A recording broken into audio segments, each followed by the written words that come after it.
Kicking in here a second. Okay, hey everybody. Karyn Bryant here, and today kicking back with me, I've got Josh Van, who is fighting this weekend at UFC 313. Hi, Josh. How are you? I'm great, man. Ready to go. Good, good. It's good to see you. So folks should know. I just want to make sure I get the name right. You're right. You're fighting Rei Tsuruya because you were supposed to be fighting Bruno Silva, right? But instead, now you're going to be fighting the winner to Road to the UFC 2, right? Yes, ma'am. Okay, so how you feeling about this matchup? Were you disappointed at all that you didn't get to have your original opponent? No disappointment, man. I'm happy, as long as I get the fight. So, um, Mhm. when my manager called me, my fight was off. I was like, who am I fighting? You know what I mean? Just give me anybody. And Yeah. thank God, they got me another opponent that right like the next day, the very next day. So I was happy. Mhm. Yeah, let's talk about your schedule because you've been keeping up a pretty good clip. You fought at Sphere, which I guess that one when you fought Edgar Chairez, like you weren't even really supposed to be back in business that quickly, were you? Because you had fought in July, right? And then you fought again in September? Yeah, I was still suspended when I took that fight, but then everything worked out to be fine. So I was happy. Right. Okay. So well, I'm going to get through this, but you took that one at Sphere, then you beat Cody Durden as well in December. So you're on a 2-win streak right now, then, right? Yes, ma'am. Okay. So let's talk about this the fact that yeah, you were suspended. So you've been doing so well. You're 5-1 in the UFC, but that one fight that you had that didn't go your way was the one to Charles Johnson, and that's why you were on that break. Nobody wants to get knocked out, but how do you think that fight made you better? I mean, it just humbled me in a way, like I was winning fight, like I was on an 8 winning streak, I think, before I lost that fight. You know what I mean? So it was like, as a young kid, you get a little cocky sometimes, like it's like the way you train and stuff like that.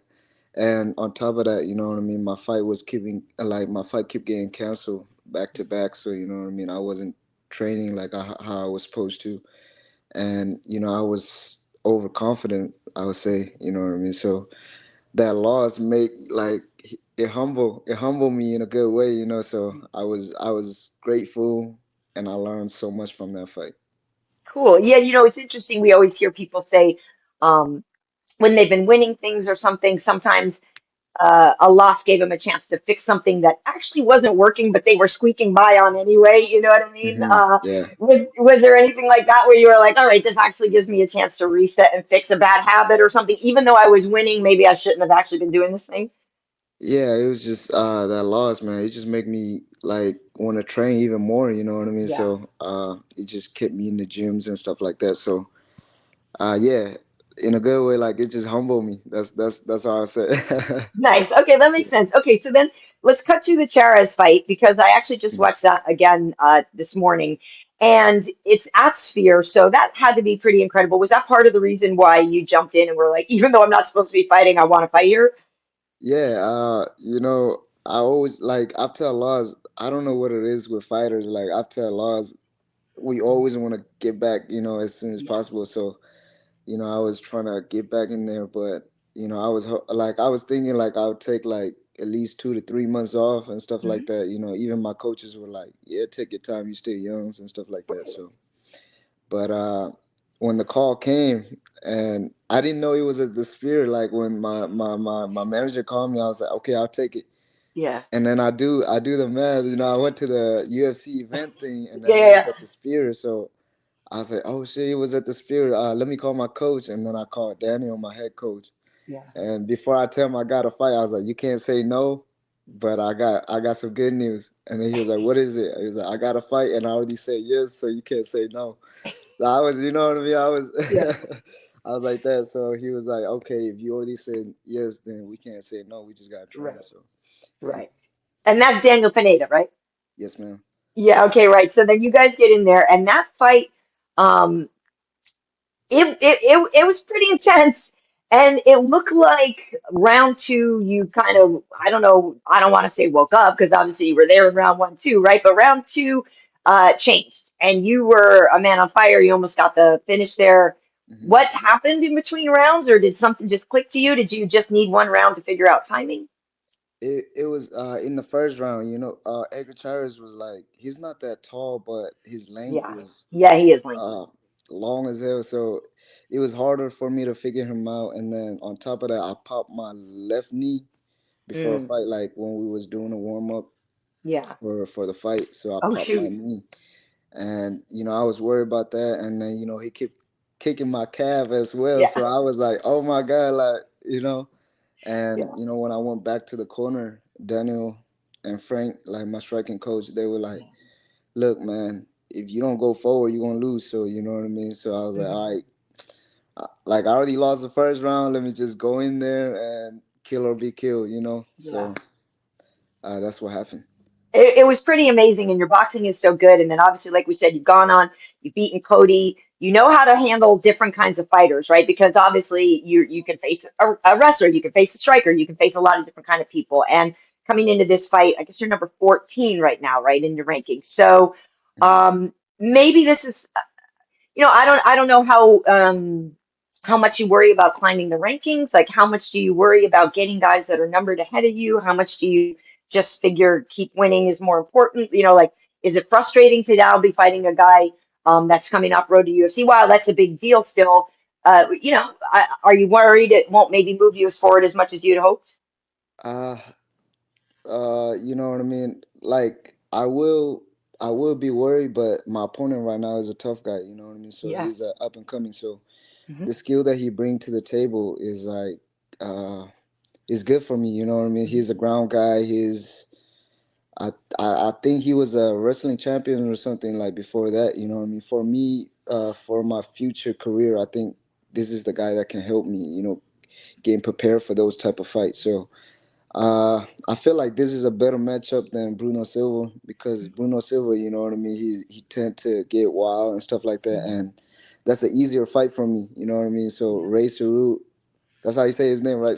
I Tsuruya. think it's Tsuruya. I think it's Tsuruya. Yeah, Yeah. Ray Tsuruya is like a heavy grappler. So I think I need a guy like him to prepare me for my future career. Yeah. Mhm. And especially in light of the main event we just saw with Kopp and Almabayev. What'd you think of that fight? What'd you think of how it played out? Uh, which one, Cop? I didn't Yeah. watch their fight last Uh-huh. weekend, so yeah, yeah, I didn't watch it. I saw Oh, the okay. highlight, but yeah.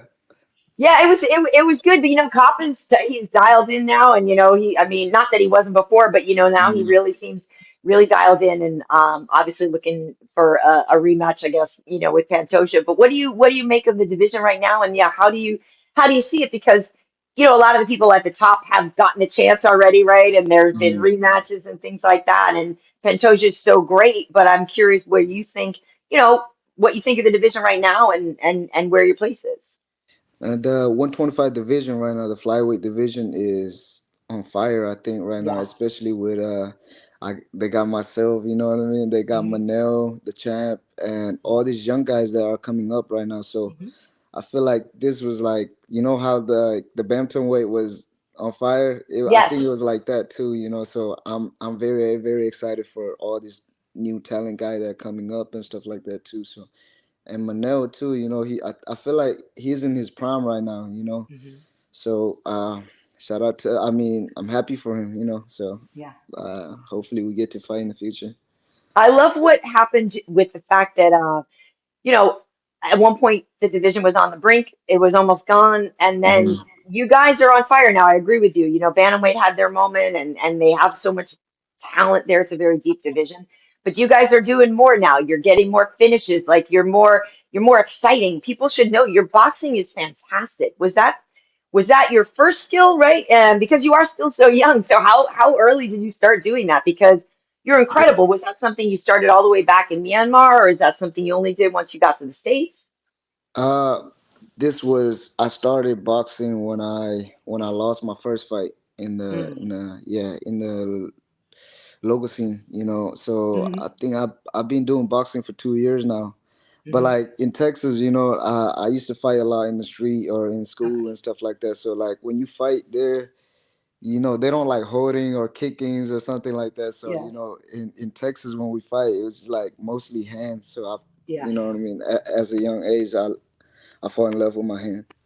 Nice. Were you getting picked on? Was it why were you fighting? I mean, when you first start, when you first got here, you don't know how to speak English, and then Hmm. I was a small kid, you know what I'm saying? Yeah. So I was trying to protect myself, Hmm. and while I was doing that, I was enjoying fighting, so it got me into that life. I get it. I mean, you hear that story a lot. People start in the streets and then they hone their skills by actually getting into the gym. And so obviously you already knew you had the dog in you then, huh? Yeah, man. And when I first got into my gym, thinking I know how to fight was the worst decision I ever made. All of a sudden you're humbled, right? Yeah, because what was that like? You're like, oh, well, I got hands, I got this, and then, Yeah, I thought I know how to fight, and I walk into the gym on sparring day, and one of the coaches had to whoop my ass for, yeah, it was bad. so what did you, but some people would have had their ass kicked and then never gone back. So what made you go back? I was thinking about quitting after I get my ass whooped in front of like parents and stuff like that too, because the parent actually following their kid and stuff like that, Uh-huh. so they was watching me. And I was just laying down on the floor, and I was like, "Should I quit?" And I was like, "You know what? I ain't no bitch, Yeah. So I was like, "Let me go back." And I got my ass whooped every day, not every day, every week for like three months. And then Yeah. after that, I met a coach named Coach Matt, Mhm. and ever since that, he started teaching me a little move and stuff like that. That's when I started learning. Nice. Well, yeah, I mean, your skills are great, and watching you box is really, really fun. And you have a lot of power in there. I mean, it looks like a good time. So I guess that then in those moments, I mean, I'm always interested in what's going through a fighter's mind in those deepest, darkest moments. I mean, do you get flashbacks to those days getting your ass kicked when you were early, when you're in the middle of a dogfight in the UFC? Ah, no, not when I'm in a No. fight, Yeah. but like when we train and I see new kid trying to spar, Mhm. then yeah, I'm like, yeah, I used to be like that. Uh, Sometimes when a newcomer in the gym, like they feel down because they get their ass whooped or something, like you know Yeah. what I mean. It happened, so I have to remind myself, like, yeah, I used to be that. You know what I mean? It's just to motivate me in training and stuff like that. Yeah, and keep you going. It's good that you do keep going. I want to ask you about I read somewhere that you aren't able to carry your original country's flag yet, right? Is that the truth? Because I know Hmm. a lot of people maybe don't know. There's a lot of history that has gone on with Myanmar, and unfortunately a lot of political unrest, right? So is that the case that you're not able to carry the flag? Uh, I don't know why, but when I first asked them, they was like, "Is it a country?" And Yeah. I was like, "What?" Yes, it is a country, and then I had to pull Google and show them that Myanmar was a country, Hmm. and then there was like a commission behind it, like behind the UFC. It's not the UFC people that don't let me carry it. It's like the commission behind it or something. Right. Like they say they have to approve that it was a country, and you know what I mean. I've been asking for them to like let them approve my flags for like a while, you know what I mean? Every Hmm. fight. And I think it 3 days ago, 4 days ago, they just approved my flag. So my next fight I'll be able to carry my flag. Awesome. That's great. I'm happy to hear that. And it's tough because I think it was a few years ago when some conflicts and different things started with the consulate in Jerusalem, right? There was that, I think that's what initiated it. And then they started to say no flags at all. And some Hmm. people were carrying a universal crest and things like that. So it's tough because you want to show pride, but Yeah. yeah. How big of a deal are you for your home country? I mean, are you a local hero? Oh, hopefully I'm famous there. You know what I mean? Yeah. Hopefully people know me there, and especially like right now in this situation that we are in in Mhm. Myanmar, like I really want to represent the country, especially now because of the civil war that going on and all Mhm. this, uh, you know what I mean, all this government bullshit that going on. You know what Yeah. I mean? I really want people to see the light in Myanmar. You know what I mean? To like for the new generation, like the younger generation, that Myanmar, like we still got good thing going on. Just to show them that I live, I live a happy feeling or something like. Mhm. yeah, that's my main goal. I love that. I love that. And I actually think I have some questions here for you, or to see. Okay, so because I'm actually doing. Okay, well, oh, there's people just saying hey, and they're happy to see you. But yeah, I'm curious then for you if this fight is there. There's going to be a lot of eyes. Obviously, pay-per-views get a lot of views and a lot of eyeballs on it. So if you could kind of script the way you would like this fight to go, how would you like to see it play out? This fight, I know he gonna trying to take me down for sure. So maybe defend a couple takedowns. Maybe I might be the one that take him down. You know what I mean? Just to, a lot of people haven't seen my ground game and stuff Uh, like that. So maybe that might be the case. But uh, I'm gunning for a finish for this fight. So you know what I mean? Hopefully that happens. Nice. And I will ask though, going all the way back though to that Chairez fight, like with the leg kicks, was that something you learned in that fight that like maybe I need to check these a little bit more? With the Chairez. Yeah, Oh my God, yes, man. yeah, And my last fight, I didn't really get kicked. You know what I mean? So yeah. I learned something new every fight. So yeah, um, Nice. this fight I'm gonna learn something new too. So I'm happy. Yeah. Yeah, because you got thick, strong legs, but after a while, anybody's legs are gonna They drop. add up. They add up. I was limping right after that fight. Listen, but that you were in the sphere, so I'm sure it kind of took some of the pain away, and you got like the cool gear. That the all the swag for that show was really good. You got good stuff. Oh my God, they didn't let me keep my shirt. Right after that, it was like, I was like, okay, y'all can have the hoodie, like the hoodie one. Yeah. And they was like, no, no, we want the shirt. So they just take it off, right? Yeah, they just take the shirt off, and then it was like, sign it. I signed it. They took it. Yeah, all Yeah. right. Well, you still were part of history, so it's a pretty big deal. Yes, that was a big deal. Awesome. Well, listen, good luck to you on Saturday. You've been doing great. Like I said, you're 5-1 in the UFC, and if people aren't paying attention, I feel like every time you fight, the guys are like, "Yo, if you're not paying attention, Josh, like you should be." So, I feel like, yeah, I second that opinion. Yeah. Yeah. Just stay tuned, man. It's only gonna get better from here. So I love it. I love it. Well, thank you so much for kicking back with me, and best of luck in the fight. thank you so much. All right, we'll see you later. Bye. Bye.